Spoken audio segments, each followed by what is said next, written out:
Kanchenjunga express, আর তাতেই কিন্তু মালগাড়ির ধাক্কা। গতি তীব্র ছিল, বোঝা যাচ্ছে, তার কারণ একেবারে বগি দুটি লাইন থেকে ছিটকে গিয়েছে, পাশে পড়ে রয়েছে উল্টে। যাত্রী বোঝাই ট্রেনটি আসছিল উত্তরবঙ্গ থেকে এবং তাতে কিন্তু এই দুর্ঘটনা। ইতিমধ্যেই উত্তরবঙ্গ, যেখান থেকে মানুষজন ইতিমধ্যেই কিন্তু বেরোনোর চেষ্টা করছেন, যেভাবে একটানা প্রাকৃতিক দুর্যোগ, ভারী বৃষ্টি চলছে। আজও কিন্তু এই এনজেপির আশেপাশে এখানেও বৃষ্টি হচ্ছে, দেখতেই পাচ্ছেন। যারা উদ্ধার কাজে হাত লাগিয়েছেন স্থানীয় মানুষজন, তারা কিন্তু ছাতা মাথায় দিয়ে এগিয়ে এসেছেন। কিন্তু এনজেপি থেকে দূরত্ব 30 কিলোমিটার। পুলিশ এসেছে প্রাথমিকভাবে জানা যাচ্ছে, তবে উদ্ধার কাজে কিছুটা সময় লাগবে এই দুর্যোগের কারণে, এমনটাই মনে করা হচ্ছে।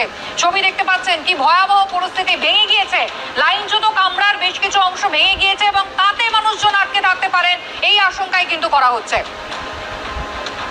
একেবারে গতি ভালোই ছিল, এনজেপি স্টেশন থেকে 30 কিলোমিটার দূরে ছিল শিয়ালদামুখী কাঞ্চনজঙ্ঘা এক্সপ্রেস, আর ধাক্কা মারলো মালগাড়ি। তীব্রতা এতটাই ছিল, দুটি কামরা লাইনচ্যুত হয়ে যায়নি, শুধু একেবারে উল্টে গিয়ে পড়েছে, পাশের মাঠে পড়েছে। এবং ইতিমধ্যেই স্থানীয় মানুষজন তারা ছুটে এসেছেন, উদ্ধার কাজে হাত লাগিয়েছেন।